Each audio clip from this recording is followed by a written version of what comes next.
거친 파도 날 향해 와도 주와 함께 날아오르리. 폭풍 가운데 나의 영혼 잠잠하게 주를 보리라. 거친 파도 날 향해. 저희들 함께 봉독하실 하나님 말씀 마태복음 14장 22절로 33절 말씀입니다. 저와 여러분이 한 절씩 교대로 봉독하시겠습니다. 예수께서 즉시 제자들을 재촉하사 자기가 무리를 보내는 동안에 배를 타고 앞서 건너편으로 가게 하시고 우리를 보내신 후에 기도하러 따로 산에 올라가시다 저물매 거기 혼자 계시더니 배가 이미 육지에서 술이나 떠나서 바람이 거슬림으로 물결을 인하여 고난을 당하더라. 밤 사경에 예수께서 바다 위로 걸어서 제자들에게 오시니 제자들이 그 바다 위로 걸어오심을 보고 놀라 유령이라 하며 무서워하여 소리 지르거늘 예수께서 즉시 일러 가라사대 안심하라 내니 두려워 말라. 베드로가 대답하여 가로되 주여 만일 주시어든 나를 명하사 물 위로 오라 하소서 한데 오라 하시니 베드로가 배에서 내려 물 위로 걸어서 예수께로 가되 바람을 보고 무서워 빠져가는지라 소리질러 가로되 주여 나를 구원하소서 하니 예수께서 즉시 손을 내밀어 저를 붙잡으시며 가라사대 믿음이 적은 자여 왜 의심하였느냐 하시고 배에 함께 오름에 바람이 그치는지라. 배에 있는 사람들이 예수께 절하며 가로되 진실로 하나님의 아들이소로이다 하더라. 아멘. 오늘 이 본문을 통하여 풍랑이 올 때 풍랑에 빠져들어가는 사람들이 있는가 하면 풍랑 위를 걸어갈 수 있는 사람들이 있다. 어떨 때 우리가 이 풍랑 위를 걸어갈 수 있는가에 대해서 한 10번에 걸쳐서 살펴봤습니다. 근데 토요일까지 두 번 더 남았기에 오늘 본문에 그 주제하고는 조금 상관이 없다 할지라도 이 본문에 아주 중요한 본문이 말해주고자 하는 우리에게 중요한 가르침들이 한두 개 더 있어서 같이 더 해보려고 합니다. 오늘 우리는 이 본문을 보면서 이 본문에는 즉시 영어로는 immediately 그러니까 망설임 없이 주체함 없이 바로 이런 이 단어가 3번 나오게 있습니다. 오늘 22절에 보면 이 본문이 시작되는 22절에 예수께서 즉시 제자들을 재촉하사 자기가 무리를 보내는 동안에 배를 타고 앞서 건너편으로 가게 하셨다. 예수님이 즉시 제자들을 재촉하셔서 가게 하셨다는 겁니다. 그때 즉시가 한번 나오고 또 이제 예수님이 무리를 걸어왔습니다. 26절 27절에 보면 그러니까 무리로 걸어오는 예수님을 보고 놀랐습니다. 유령이라 하며 무서워 소리를 질렀습니다. 그렇기 때문에 예수님이 즉시 일러 가라사대 안심하라 내니 두려워 말라 라고 이야기하십니다. 그냥 예수께서 가라사대 예수님이 말씀하시기를 안심하니 내니 두려워 말아라 그래도 문맥이 진행되는데 그렇게 우리가 이 본문을 이해하는데 어렵지 않다는 겁니다. 근데 의도적으로 이 마태는 여기에다 즉시라는 단어를 더 하고 있다는 것들을 알 수 있습니다. 그리고 30절에 바람을 보고 무서워 빠져들어갔습니다. 그때 소리를 질렀죠. 나를 구원하소서 하니 예수님이 즉시 손을 내밀어서 저를 붙잡으시고 그 빠져들어가는 데서 건져 올리시더라는 겁니다. 예수님이 이렇게 즉시 하는데 오늘 여기에서 이 즉시라는 것은 뭐냐 하면 우리가 빨리 반응해야 되는 것들을 이야기하는 것이 아니라 다 예수님께서 즉시하셨고 예수님께서 즉시하셨고 예수님께서 즉시하셨다. 3번 다 그 즉시의 주체적인 주어가 누구냐 하면 예수님이라는 겁니다. 예수님이 하신 즉시라는 겁니다. 우리가 보여야 될 반응으로의 즉시가 아닙니다. 우리는 기다려야 될 것이 있고 또 즉시 그 말씀을 듣고 행동으로 옮겨야 될 것이 있다는 것들을 잘 알고 있습니다. 우리가 정말 하나님께서 늘 이렇게 즉시 immediately 반응을 하시면 얼마나 좋겠습니까? 하나님이 아브라함에게 아들을 주시겠다고 약속을 하시고는 40년이 걸리는 겁니다. 이 즉시하고는 아주 거리가 먼 겁니다. 하나님이 모세를 불러내셔서 그를 광야에서 훈련하는데도 40년입니다. 이스라엘 백성들이 이집트를 나와서 가나안 땅으로 들어가는데도 40년입니다. 다윗이 왕으로 기름 부음을 받고 정말 왕이 되는 그 자리로 가는데도 10년이 훨씬 넘는 그런 긴 시간이 있어야 됐습니다.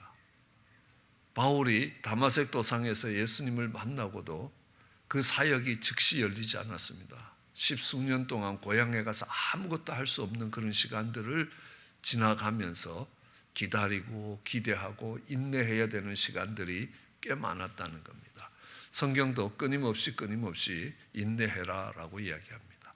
우리는 이사야서에 그 하나님의 구원을 이야기하는 이사야를 렘넌트 테올로지, 남는 자 구원이라는 겁니다. 그루터기 신앙이라고 이야기합니다. 끝까지 견디는 자는 구원을 얻을 것이라. 이 구원을 위해서 우리가 인내하고 기다려야 되는 부분들이 있다는 겁니다. 우리의 시간하고 하나님의 시간이 다를 수 있다는 겁니다. 그런데 하나님이 즉시 요구하는 행동들이 있다는 겁니다. 이거는 우리가 즉시 반응을 보여야 될 그런 예수님의 세 가지의 즉시를 통해서 어떨 때 우리가 이렇게 즉시 하나님께서 즉시 움직이시느냐라는 것들을 볼 수 있습니다. 첫 번째는 앞에서도 말씀드렸듯이 오늘 이 풍랑이를 걸어가는 이 사건은 언제나 오병이어의 사건과 연결되어 있다라는 것들을 말씀드렸습니다. 이 오병이어의 기적이 일어났습니다. 떡 5개로 5,000명을 먹였습니다. 여러분 어떤 일이 일어났겠습니까? 사람들이 놀라운 겁니다. 그뿐만이 아닙니다. 아니 이렇게 좋을 수가 없는 겁니다. 이제 양식 걱정 안 해도 될 거 아닙니까? 예수님만 있으면 떡 5개로 5,000명을 먹이는데 그러고도 12광주리가 남았다는 겁니다. 그 남은 떡만 갖고 또 나눠줘도 몇 날 며칠을 먹고도 남겠다라는 생각을 하게 되는 겁니다. 그런데 문제는 뭐냐 하면 그 예수님이 떡을 나눠주실 때 예수님이 떼주셨으면 모르겠는데 제자들이 떼주었습니다.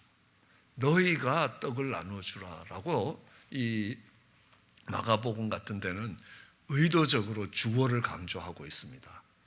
원래 동사가 주어를 포함하는 경우가 많은데 거기에는 의도적으로 강조 기법을 사용해서 너희가 하라는 겁니다. 이 하나님의 축복이 흘러가도록 하는 통로는 너희가 되어야 된다라는 말씀을 하고 계시는 겁니다. 그러니까 물론 예수님이 축사하시고 기도하시고 그 예수님의 하나님 아들 되시는 권세로 이 질량불변의 법칙이 깨지면서 떡 5개로 5,000명을 먹이는 일이 일어나지만 떡을 얻어먹은 사람들의 측에서 보면요, 누구한테 받은 겁니까? 제자들에게 받은 겁니다. 제자들이 나눠준 거니까요. 주님이 나눠주라 해서 나눠줬는데 끊임없이 제자들이 나눠준 겁니다. 그러니까 제자들에게 고마운 겁니다. 제자들 참 복된 자리라는 겁니다. 영광스러운 자리라는 겁니다. 그럴 때 정말 당신네들이 수고해서 우리가 배불리 먹었다라는 인사를 듣게 되는 겁니다. 그럴 때 주님이 그 자리를 빨리 떠나라라고 이야기합니다. 그래서 고개를 끄덕끄덕하고 있으면 안 된다라는 것들을 이야기하시는 겁니다. 저는 오늘 이 장면을 생각하면서 이렇게 늘 기억나는 구절이 있습니다. 예수님이 예루살렘에 입성할 때 새끼 나귀를 타고 들어오셨습니다. 사람들이 다 정말 종려나무를 들고 흔들면서 호산나 다윗의 자손이여 하면서 예수님을 영접했습니다. 어떤 사람들은 겉옷을 길에 깔았습니다. 양탄자를 쫙 깔고 승전하는 군인들이 들어오는 것처럼은 못해도 그 겉옷을 깔면서 예수님의 오는 길을 예비하는 겁니다. 그러면서 이 나귀가 사람들이 다 환호를 하니까 자기에게 환호하는 줄 알고 일어나서 앞발을 이렇게 들었다. 그렇게 되면 예수님이 그 나귀에게서 떨어진다는 겁니다. 예수님이 더 이상 그 나귀를 탈 수가 없게 되는 겁니다. 그러니까 그 영광을 자신이 취해버리면 아주 어려운 문제가 생긴다라는 것들을 알 수 있습니다. 우리는 사도행전 12장 21절을 읽어보면요, 헤롯이 나를 택하여 왕복을 입고, 그러니까 그 위에 앉아 백성들을 효유했다. 아주 명연설을 했다는 겁니다. 백성들이 크게 부르짖어, 야, 이건 사람의 소리가 아니다. 신의 소리다. 사람의 소리가 아니다 하거늘 헤롯이 그 영광을 하느님께로 돌리지 아니하는 고로 주의 사자가 고치니 충이 먹어 죽더라라는 겁니다. 예, 헤롯이 했던 악한 일들이 많다는 겁니다. 그러나 헤롯이 죽은 이유가 그 악한 이유가 아니었다는 겁니다. 그 영광을 하느님께로 돌리지 아니하더라는 겁니다. 그러니까 헤롯은 별로 믿음의 사람이 아닙니다. 우리가 성경을 읽어볼 때 그렇게 믿음을 갖고 있었던 사람이라고 볼 수 없습니다. 그럼에도 불구하고 그 영광을 하느님께로 돌리지 않음이 그의 죽음을 자초했다라는 것이, 이것이 얼마나 심각한 문제인가라는 겁니다. 여러분, 사실 아담이 죽게 된 이유도 무엇이겠습니까? 이 선악과를 따먹으면 네가 하느님처럼 될 것이다. 그 하느님 자리에 가겠다고 한 동기가 그들로 죽음의 자리로 몰고 갔다는 겁니다. 우리는 그 하느님이 받으셔야 될 영광을 그 종된 자가 받기 시작하면 거기엔 죽음이라는 것입니다. 그러니까 예수님이 그런 자리에 빨리 내려오라는 겁니다. 그런 자리에서 빨리 떠나라는 겁니다. 예수님도 홀로 기도하는 자리로 가시더라라는 겁니다. 야, 거기서 박수 받는 것이 좋아서 오래 머물러 있으면 아주 곤란한 지경에 빠지게 된다는 겁니다. 우리가 칭찬을 받고 영광을 받을 때 고개를 끄덕끄덕하면 안 된다는 겁니다. 잠언서는 이렇게 이야기합니다. 금은 풀무로, 그리고 은은 도가니로 연단을 합니다. 풀무에 넣어서 정금을 만들고 도가니에 넣어서 정금을 만듭니다. 그런데 사람은 칭찬으로 연단한다는 겁니다. 참 무서운 말입니다. 그렇죠? 그러니까 우리 신앙 속에 불순물 같은 게 끼어 있다라고 이야기할 때 그 불순물을 빼기 위해서, 그러니까 뜨거운 불에 넣고 달구면 그 불순물들이 빠져나오는 겁니다. 풀무불에 놓고 온도를 높이면 불순물이 빠져나오고, 또 더 온도를 높이면 또 다른 종류의 불순물이 빠져나오고, 그래서 7번 하고 나면 거의 정금에 가깝다. 불순물이 없는 99%가 넘는 순도가 나오는 금이 된다는 겁니다. 은도 마찬가지라는 겁니다. 그런 것처럼 하나님이 칭찬을 받게 하신다는 겁니다. 영광을 받게 하신다는 겁니다. 그걸로 하나님이 그 속에 있는 찌기를 빼내 가신다는 겁니다. 그것이 칭찬이 듣기에 좋은 것이 아니라 용광로처럼 우리를 연단하는 하나님의 수단이라는 겁니다. 그러므로 그 칭찬을 듣고 영광을 들을 때 조심해야 된다는 겁니다. 아니, 그 자리를 빨리 떠나라라고 이야기를 하는 것입니다. 우리는 그런 오병이어의 기적을 집행하는데 축복이 흘러가는 아름다운 통로로 쓰여서 정말 많은 사람들이 고맙다라고 인사하는 그 자리에 있으면 안 된다는 겁니다. 우리는 그런 자리에 있다가도 풍랑을 만나고 나면 우리의 밑바닥이 보이기 시작한다는 겁니다. 우리가 어떤 사람인지 보인다는 겁니다. 그럼 다윗을 보십시오. 물맷돌로 골리앗을 쳐 죽이는 겁니다. 그러니까 사람들이 뭐라고 이야기하겠습니까? 야, 다윗 봐라, 다윗 봐라. 다윗 때문에 우리가 이겼다는 겁니다. 다윗이 때문에 이겼겠습니까? 하느님이 다윗을 통하여 승리를 주신 것이지 다윗 때문에 이긴 게 아니라는 겁니다. 사람들은 그렇게 이야기합니다. 사울이 죽인 자는 천천히요, 다윗이 죽인 자는 만만이라는 겁니다.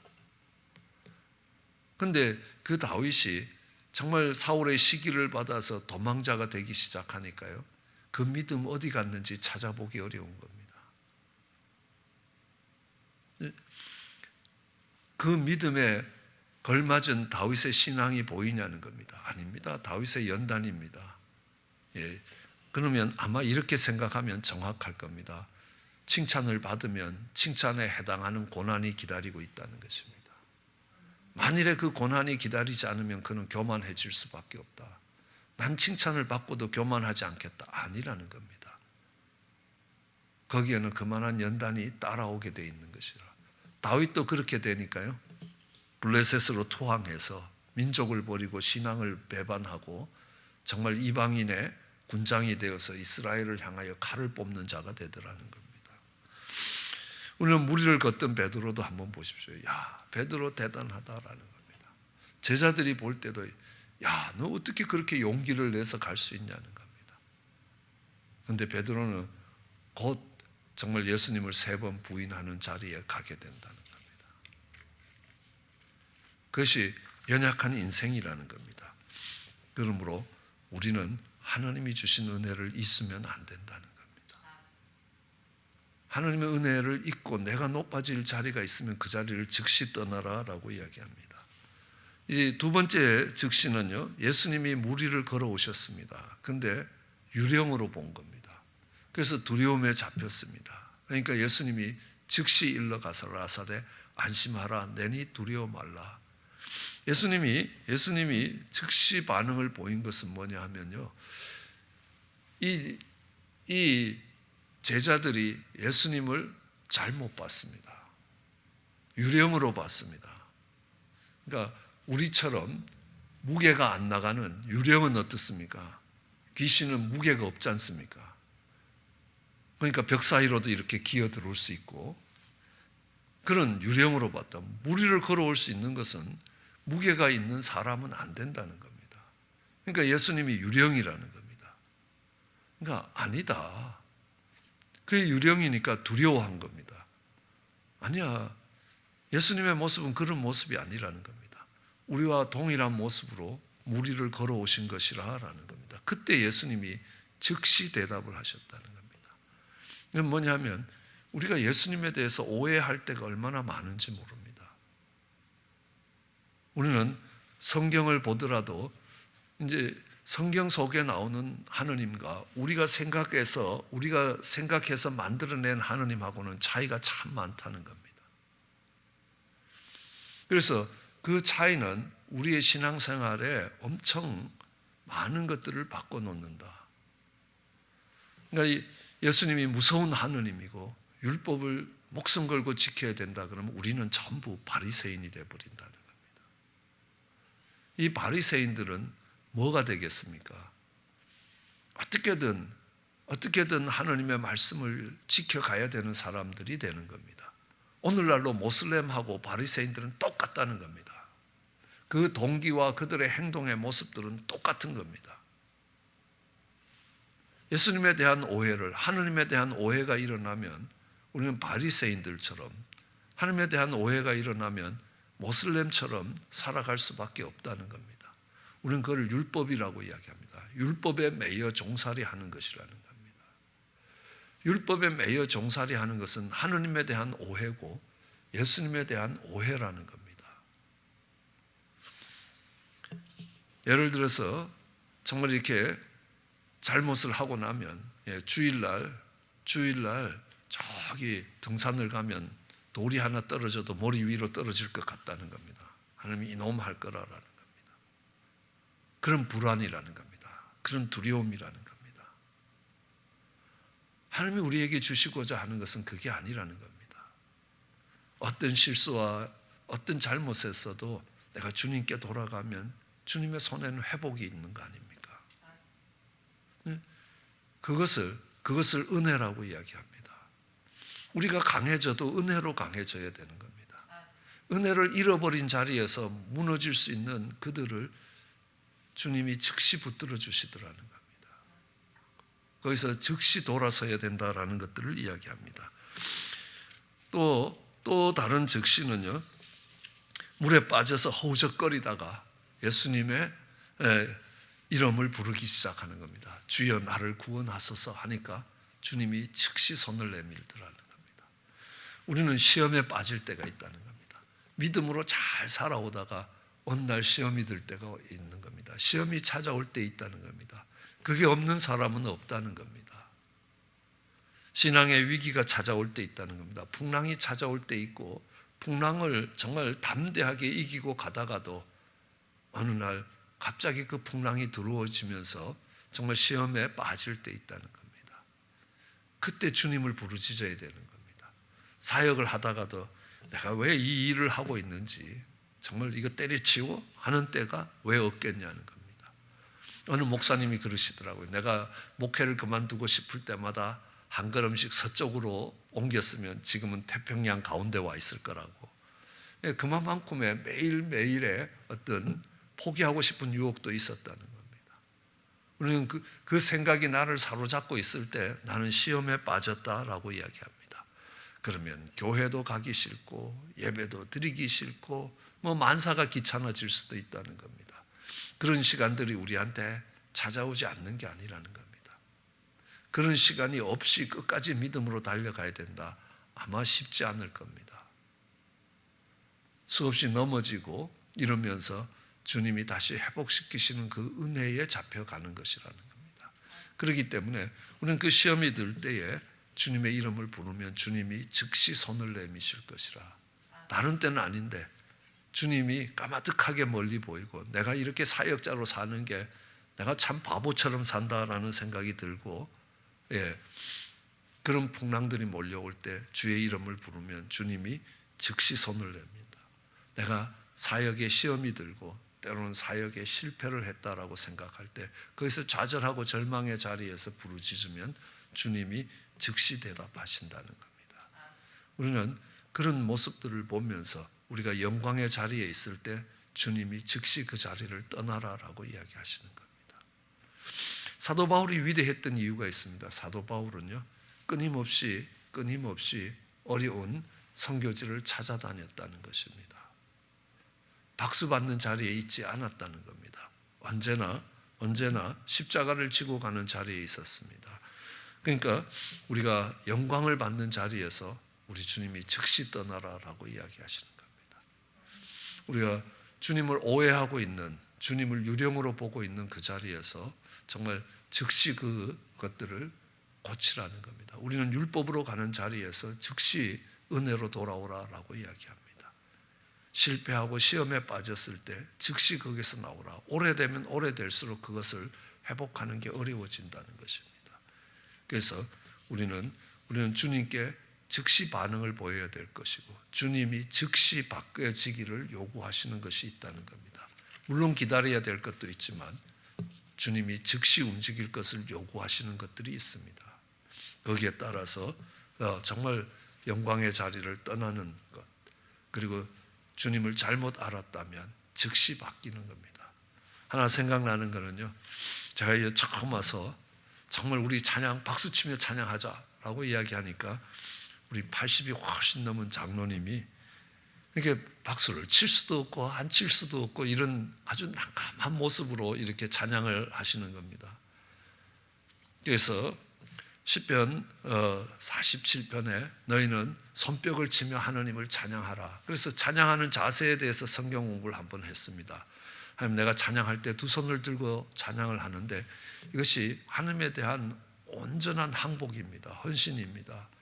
그리고 하나님, 내 두 손 들고 찬양하는 것이 저녁 제사같이 되게 하여 주시옵소서 하는 그런 찬양이 있고 또 박수치면서, 그것 때문에 우리 장로님이 오셨어요. 목사님, 제가 60년 신앙생활 했는데 정말 잘못했습니다. 저는 교회에서 하나님을 찬양할 때 거룩하게 해야 되기 때문에 박수 같은 거 치면 안 되는 줄 알았는데 하나님의 말씀이 그렇게 하라 하시네요. 그 다음부터는 막 이렇게 박수를 치시면서 찬양하시는 그 장로님이 얼마나 존경스러웠는지 모릅니다. 내가 잘못 알았던 것에 대해서 깨달을 때 즉시 그것들을 고쳐가시는 그런 장로님의 모습들을 보는 겁니다. 우리가 우리 삶의 실패와 좌절과 시험이 찾아온다는 겁니다. 하나님이 기뻐하시는 것은 그때 정말 주의 이름을 부르는 것입니다. 그러면 주님이 즉시 정말 도우실 것이라는 겁니다. 그렇게 신앙생활을 해가는 저희들 되시기를, 우리가 되기를 주의 이름으로 축원합니다. 기도하시겠습니다. 사랑과 은혜가 많으신 하나님 아버지, 하나님, 인생을 걸어가면서 주님 때문에 영광을 받을 때가 있습니다. 하나님, 그 영광을 주님께 돌리는 자들 되게 하여 주시고 영광의 자리에 머물지 않게 하여 주시옵소서. 하나님, 때로는 하나님이 말씀하시는, 성경이 말씀하시는 하나님을 오해할 때도 있습니다. 하나님, 하나님, 그것이 깨달아질 때 즉시 우리의 삶을 바꿀 수 있게 은혜를 더하여 주시옵소서. 무디가 고백했던 것처럼 내가 주님을 몰라서 섬기는 것, 실수하는 것이 있을지라도 주께서 깨닫게 하시면 내 삶을 고쳐가겠노라고 하나님이 그 종을 얼마나 위대하게 쓰셨는지 깨닫게 하여 주시옵소서. 하나님, 우리의 신앙의 삶 속에 회의가 찾아오고 좌절과 절망이 찾아오고 시험이 들 때가 있습니다. 주의 이름을 부르게 하여 주시고 그때 즉시 주님이 나오게 하시는 그 주님의 손을 붙들게 하여 주시기 간절히 소원합니다. 감사합니다. 예수님 이름으로 기도드렸습니다. 거친 파도 날 향해 와도 주와 함께 날아오르리. 폭풍 가운데 나의 영혼 잠잠하게 주를 보리라. 거친